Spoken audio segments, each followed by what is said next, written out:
Today, I welcome Vincent Cucuzza to the show. Vincent is a certified financial planning professional with Barnum Financial Group. He is a lifelong learner, committed to financial literacy, and he's here today to talk about his career and the knowledge he has gathered while working in the financial service industry. I'm Paul Blanco, and this is Small Steps, Big Wins.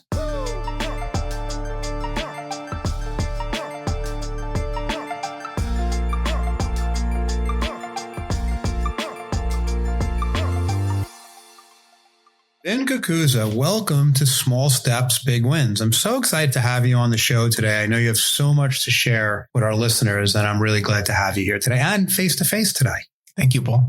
You're welcome. So, hey, let's dig in. So, you're at the top of the game, and just, in my saying is you're just beginning. But, why don't you share with everyone how you ended up coming into the financial service industry and why? So I grew up in a family back in Brooklyn from humble means, worked hard. My grandfather was a longshoreman. My dad was a teacher. My mom raised us. I would say we grew up with a lot of love, but I would say a little financially unaware. And I always grew up very curious. And that's something that stuck with me. I always wanted to know how others became successful. It started with baseball. I loved being an athlete and I worked really hard. My dad helped me a lot. My grandfather helped me build a batting cage in the backyard. Worked really hard to just take whatever talent I had and be the best that I could. Certainly not the most talented person on the field, but try to outwork everyone around me. And ultimately, when baseball started to phase out, I realized that I had to shift. And that's when I went all into business. And kind of sophomore year in college, I started to really think about what I'm going to do for a living. And I transferred to St. John's, and on the career postings, there was something about becoming a certified financial planner. I never forgot that. It seemed really interesting to me. I just associated with it about learning about money and investment management, something I didn't grow up with. And I was always intrigued by that. I ended up working at a law firm for a year and then another year at a different corporate law firm. Thought I wanted to be an attorney. And I met this paralegal. She said, "What are you doing here?" And I said, "Well, I love the law. I want to be an estate planning attorney. I love the idea of wealth transfer, wealth creation." She said, "You might want to consider being a certified financial planner instead. You'll have probably a lot more fun and better life. These attorneys, they have it's not fun being an attorney. It's not what it looks like on TV." And so I didn't forget that advice, and I remembered that job posting, and so I started in the financial field, mostly at New York Life. I went to a small firm first and then ultimately at New York Life. And I spent a couple of years there, learned everything I could from all the people around me. But it was really more of a financial products firm, very protection oriented. Didn't really teach me about wealth management, investment management. It was more about, protection and being very risk adverse, it's kind of the nature of an insurance company. So I knew I needed more than that, but I learned a lot from the people around me. And I was always a sponge. I came into this business not knowing anything. My family didn't know anything. They couldn't really help me. They were just trying to figure out why I went into a field that didn't pay me a salary. And from the very beginning, I just felt like I'm going to figure this out. This is just super interesting. I love that it's limitless, the possibilities. And I just never looked at it as I'm not getting a paycheck, and always was just about the future could be very bright. Let me just keep learning. Yeah. And interesting enough, I think that I played baseball myself, and I think that baseball probably helped you a lot because you fail more than you succeed, and if you get up at the plate and you don't get a hit and you have to go play the field, right, you learn to get off of things pretty quickly. And I think this business does the same thing, especially in the beginning, right? You work what you lack in skill sets, you make up in your hard work. And I think that's a prime example of that. So you do that, you got this grind going, and obviously you end up here at Barnum. But was there a turning point in your career? Was there a point where you look back and you say, oh my God, this was a turning point? It sounds like getting into the career, a major turning point for you was that paralegal telling you and you remembering that posting. But now you're in the career. Is there a turning point where you wake up and one day and you say, oh my God, I got this. I know I'm going here, and this is what's going to happen. So I remember coming into Barnum for the first time and you sharing me what we built over here. And I now had just a lot of good role models to look at and learn from here. And that is what I've always needed in my life, was just learning from people around me. I come with a lot of humility. I just want to learn best practices and figure out what I need to do to be successful, and just who are the existing leaders and what are they doing. So one of the big turning points that I had here at the firm was meeting my best friend, Andy, who we ended up working together for several years. And he taught me a whole another element of the business that I was never really exposed to. He helped me with just my education around investment management and also just practice management. And he filled the other side of the practice with me, where I grew up in more of a protection kind of mindset, protection products. Andy taught me really that foundation of investment management and building a long-term wealth management practice. So that was really the main turning point where I created, I think, a rounded practice and what that looks like and a model to build off of. Then another turning point I had was in 2017, when things changed in the business for me. And I'd gone through some hardships, and then figuring out how to rebuild from there and learn how to control my mind and just focus on figuring out who around me was going to help me become successful. Who did I want to learn from? Who did I want to listen to? Because you have to filter that out too.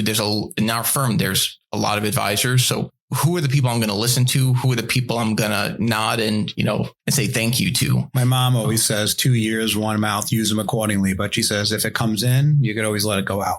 So that's what you did. Yeah. And my buddy, Chris, who helped me tremendously during 2017, when I had a pretty tough year, part of our transition from MetLife to MassMutual, me and Chris decided to start working out together. And at that point, my business had dropped and I just wasn't feeling good. I was a little bit negative, and he just wasn't having it. He would never, put up with me making a negative comment or whatnot. And that changed my whole mindset of just when those negative thoughts come into place, or those fears or anxieties, they're natural. We're always going to have that come into your brain. Knowing to just, when it comes in, understand it and then dismiss it and then move on was really important for me. So it took me a little time, but over a year or two of just really training my brain to be more positive, focus on the successes, and just look at kind of what's in front of me, not what might be going wrong, but what are all the things that are going right and could go right, and just focus on the future. That's when that pivot really started to happen, and I just started to rebuild from there. That's really exciting, and I'm glad that those guys paid it forward, both of them. And I think about this business, and it's not easy. Sometimes it's lonely to be an advisor and you're by yourself, and to have those mentors in your life. I really commend you for number one, finding them, but also having the humility to say, hey, help me here. And even though you're a peer, and people are always willing to share here. So I think that's really great. So let's stay on mindset for a second. You kind of went backwards to the beginning. But let's fast forward to today. Where is your mindset now compared to where it was when you started, and what you talked about in 17? Like, where is your mindset right now?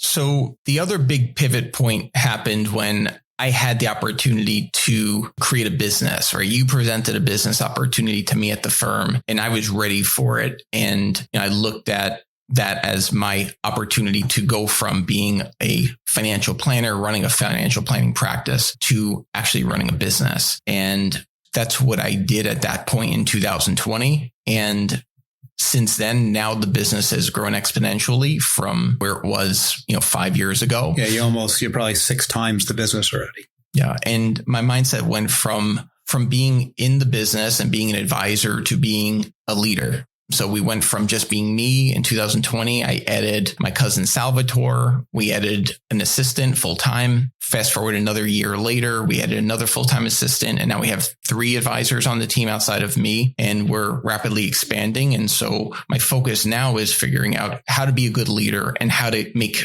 the associates on the team and the advisors also leaders, so that we can continue to grow what we've built so far. So one of the things we teach is, we call it the steps to success. The first one is be an entrepreneur and listen to everything we say. But the second one is become a business owner. So you made that jump to this business owner. And now, as you said, it's 4 advisors, 3 staff.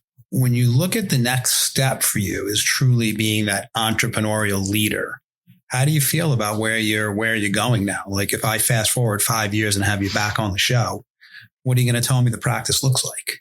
it's going to be a lot bigger than where it is today. Okay. I like bigger. Growing into my role as somebody who's leading the team and inspiring the team to grow, like what I'm looking forward to now and what I fight for is helping them get to the level of success that I am, just faster. So what drives me is getting my cousin to exponential growth, and Fabian and also my team, right? My team members, Marianne and Danielle, they're just amazing people, and getting them to grow in their roles. And honestly, a couple of years from now, 5 years from now, the team is going to be running itself at this point. I'm going to be one of the leaders on the team, but it's going to be a team of everyone leading. And then they're setting the stage forward for the next group of people that are coming onto the team. So I just see it as something way bigger than me. Well, that's awesome, Vin. And listen, I think that, 2020, you got into the transitions solutions program, and that's been a big piece of your business. But also, we had something happen with COVID, right? COVID was a pretty bad thing that happened. Lots of people got really sick, but there was a lot of good for our business. I've said this on the show multiple times. What does your day-to-day look like today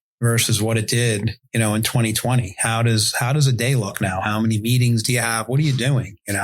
Still showing up to the office. I do work 2 days from home, Monday and Fridays. I work from my home office. Had to build that out and get comfortable with it, but it does provide me a quality of life that I like. And 3 days out of the week, I'm in the office in Elmsford with the guys down there, and I love the energy. During COVID, we didn't have the opportunity to be in the office, and I felt like I lost something. I lost an edge. Yep. So it doesn't work for me being 100% from home. It might work for other people. I love the energy of being around other guys that are working hard and driving. So other than that, I feel that day to day is the same, just how we are interacting is different. Obviously, it's all video conferences for the most part and phone calls now. And how many meetings are you doing like on a weekly basis now? About 5 to 7 a day is on average probably kind of a good estimate for me. So that's very different than, when you came in the business where they told you if you book 15, you'll see 10. You're almost doing 10 in a day versus 10 in a week. And sometimes it's more. And it's exciting. And especially when blending in meeting new clients with having existing servicing calls and people who we've never met in person, who we've had relationships with for years, they became family. And even though we're not seeing each other in person, we make effort to always have our screens on. We have a great relationship that way. And I love it when I see seeing clients that I've had for years. It's like seeing old friends and then mixing that with new clients. And I love the ability to just be way more present because I don't have to travel. I can just really be focused and prepared for my meetings that day. I love that. And I also love that it enables us to take this business very seriously. I think for a long time, we've relied on building rapport and relationships with people as the primary reason for people to do business and stay with us. And I like to tell clients, obviously, I want to build a relationship. I want you to trust me, but I want you to keep me accountable. I want you to be aware of what we're doing. I want you to be educated, and I want you to hold my feet to the fire. If I drop the ball, you should be questioning me. There's no guarantee that you're going to be my client forever. You should always be judging this as a business relationship, not a personal relationship. Business is business. Right? When it comes to you and your money, you need to make sure you're getting the best support, best advice, best deal. Right. And I never want to take that for granted. So I do enjoy that went from just you're working with me because you like me versus you're working with me because you think I'm the best person to do the job for your family. I think that's great. And it also keeps you on notice to keep bringing the heat every single meeting and every single year to make sure the clients hit their goals. And also, I think one of the things that you have to be comfortable doing is challenging the client back to execute on the plan, because if they don't execute on the plan, then it's, planning without implementation we call as malpractice. So I think that's a big deal. Let's talk about that though. You made a great statement there. You said that due to Zoom and not having to travel as much, you feel more present and more focused on your meetings because you're probably running from traffic sometimes, or the train, or, you're in your office and it's distracting. How are you looking at the business mentally now? You show up, you talked about your schedule, you show up, you do your 6 or 7 meetings a day, you're leading the team, but is there a mental part of the business that's different today than it was in the past? A shift that we've made in the last couple of months is that my main responsibility is to manage the team and make sure that everyone is doing what they need to do to be successful. So I have to take part of my day and think about the management of the business and making sure that everyone, if people need my help or they need a little bit of a nudge or support, that I'm there. So it's thinking about not just what's going on my day-to-day with clients, but also thinking about all the team members and our team members on the team that are not client facing, and making sure that they don't need me, or that if they need support, to help them. A big part of the business now is wealth management and just continuing to scale that. And that's a different animal than I grew up with. It's a lot of responsibility, and just making sure that we're always taking care of that part of the business is really important. So I would say, thinking about the wealth management part of the business, making sure that the team has everything that they need to function on a daily basis and be productive. And then obviously me doing my job for what I have on the calendar for that day and being able to execute is the way I think about it. Great. So when you think of technology in the business, you use the word scale and leading. How are you using your CRM system to run your practice and what we call B2 here? Has that helped you to continue to scale, and how do you use that with your team? So we're very data dependent. Mary and Danielle are really good at putting all of the information necessary into existing clients and new clients' files, so we can track, right, what new assets did we acquire this year from existing clients or new clients? What are our trends? With regards to just productivity, we all have our dashboards internally that we log into, and we see, right, what were our activity metrics this week that we were trying to hit, and are we on track or off track? And it's for good or bad, it's in front of our face every week. That's awesome. I don't need to manage the guys, right? Because they are managing themselves. They've agreed to what their metrics are because they all want to hit their goals. And at the end of the week, we just check in and see how they're doing, if they're on track or off track, and then what we can do to make the next week better. So that's kind of the protocols on that. How do you use the tool for servicing your book? Because your book's grown obviously dramatically over the years. How do you use, does that help that come into play for you? Absolutely. So Danielle is in charge of monitoring the review schedule. So every new client that comes in gets assigned a review schedule. And then she runs reports through Salesforce to understand each month who's subject to a review. And also if someone has missed the previous review, she then knows kind of what the protocols are on that, to just for compliance reasons, we obviously have to speak to someone every year. So she has all of that down pat. And then she connects that to Advisor 360 for compliance purposes. So when we do have those review meetings, everything gets documented. Compliance just logs in. We don't really even have meetings with compliance much anymore, because our compliance officer can just log in and see all of the work that we've done. And they might have some questions here or there. Hey, you missed this. Why didn't you put that in? But for the most part, we have that down to a protocol and I would say down to a science, thanks to the support of the team around that. So I just have to make sure that I'm doing my meetings and I'm doing my notes so that they have everything they need to take care of the compliance side of it.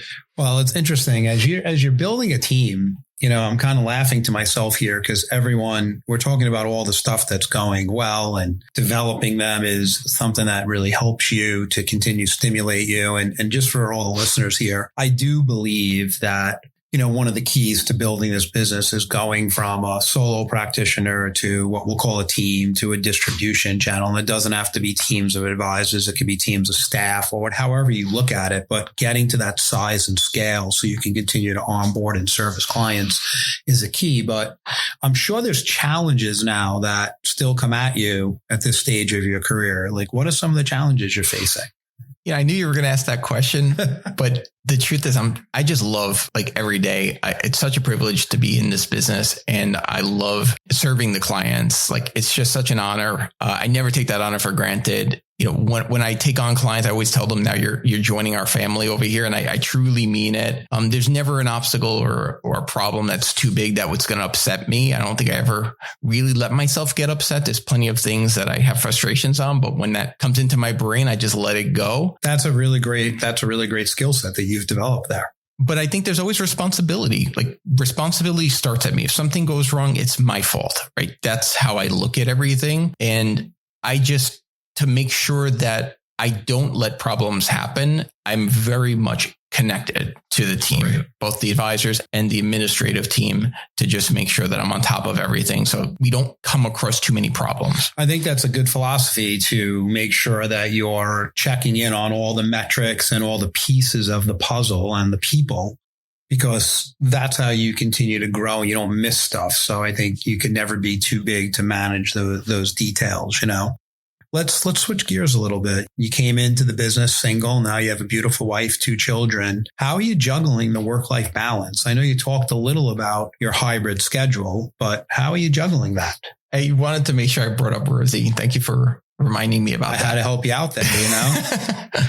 You know, Rosie is such a hard worker. And she worked 2 jobs for a while, like to support us, and 2 jobs, meaning she was working as a nurse and even working in this business to help me put something in place so that I could succeed and build off of. So she made that big sacrifice. And one of the things that always drove me, I think, besides just being curious and wanting to help people, was to not fail. I just could not fail and let her down. So yeah, that's got me through some of the real tough times that we've seen. I mean, you see my numbers, you know, those years weren't always great, but yeah, she's been there as a really strong support system. And then when working at the hospital just became unreasonable for the demand that they were putting on her, I just asked her to just focus on taking care of the family so that I can just focus on the business. And she did that. And it took a while for her to transition, but now she owns that role and she loves it. And I love what I'm doing here. So we're totally a team, and I couldn't do it without her. I love that. I love hearing that. So it's nice to see. And you need that partnership to continue to grow. And you also,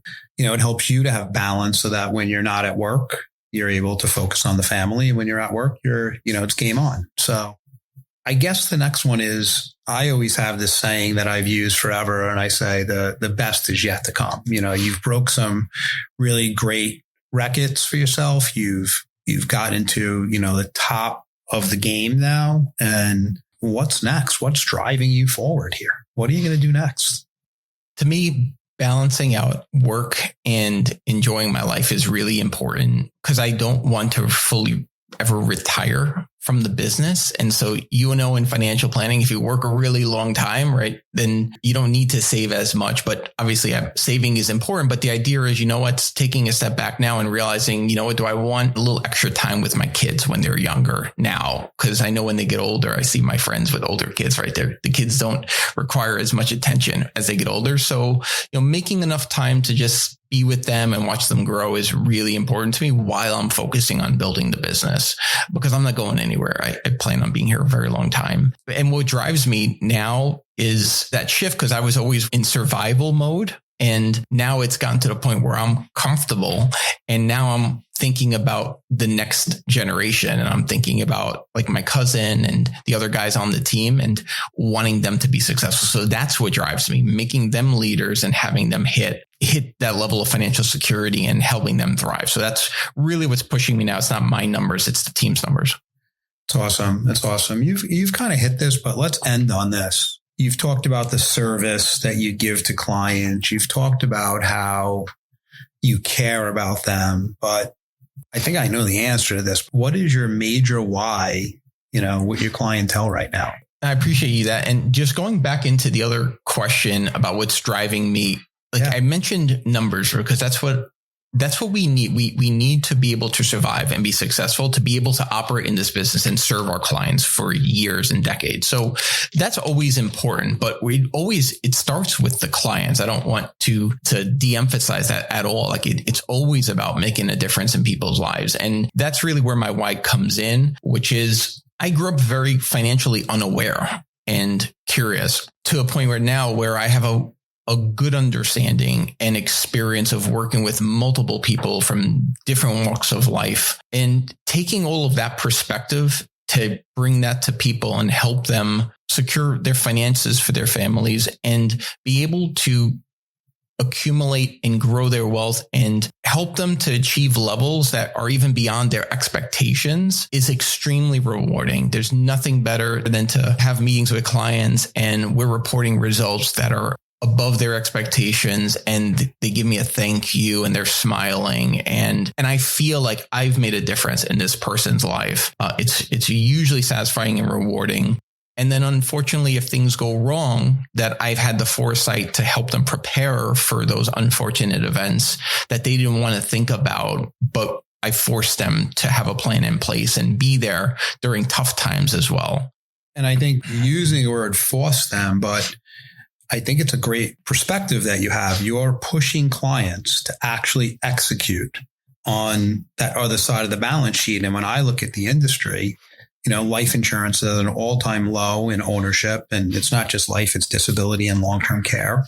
And when you say an unforeseen thing and forcing them, what you're saying is you're helping them to execute a protection portfolio on top of their investments to make sure that they're protected in times that are bad. That's why people come to us. There's plenty of outlets for people to do their own financial planning and do their own investment management and buy insurance on their own. But they come to us because they're looking for something to hold their hand and guide them. So I generally, I spend a lot of time on the financial planning. And when we design recommendations and strategies, I have a lot of conviction behind them. And I have a hard time understanding why someone doesn't want to go through the recommendations after we've put a lot of time and attention and understanding their concerns and objectives. So, I really hold them accountable to that. And obviously this is, it's a partnership with the clients, but, I do have a lot of conviction when I ultimately come to recommendations for people. Well, it's interesting in closing, everyone, I always said when I came in the business, I was on the protection side only. And when you're 22, 23 years old and you start telling people about the stuff that could happen and you're protecting them, you grow up pretty fast. And then obviously the investment side came in. And when you look at the word fiduciary today, I'm proud to say that you're executing at a fiduciary level right now, doing both sides of the balance sheet. And life insurance, as I said, is at an all-time low in our society today. And I'm sure disability and long-term care. And we need more advisors that truly take the word financial planning and really, really apply it to financial planning, not just investment management. And, I always say if we Google the word fiduciary on these people's websites and then look at their practices, we're going to uncover a lot of stuff that's probably wrong there. So Vin, I can't thank you enough. When I think of, small steps, big wins, and then I throw into that the mentality it takes and the hard parts of the business to get through those first 4 or 5 years and then launch, you should be really proud of yourself. I'm super proud of you, what you've accomplished and where you are today. And like I said earlier, it's really just beginning for you. So just keep focused on that. I can't wait to see where the team is and have you back on the show in a few years. And if you guys, love the show, please give us a great rating. Please share it, go on Apple and Spotify. And, Vin brings a lot to the table. So enjoy his show. And Vin, thank you for being here face to face today. I appreciate it. Thank you, Paul. You got it. Thank you for listening to Small Steps, Big Wins. Please rate, review, and subscribe on Apple Podcasts, Spotify, or wherever you listen to your podcasts. All opinions expressed by the program participants are solely their current opinions and do not reflect the opinions their respective parent companies or affiliates or the companies with which the program participants are affiliated. Investments or strategies mentioned in this program may not be suitable for you, and you should make your own independent decision regarding them. This material does not take into account your particular investment objectives, financial situation, or needs, and is not intended as recommendations appropriate for you. You should strongly consider seeking advice from your own investment advisor. Securities and investment advisory services offered through qualified registered representatives of MML Investor Services, LLC. Member SIPC, 6 Corporate Drive, Shelton, Connecticut, 06484, telephone number 203-513-6000.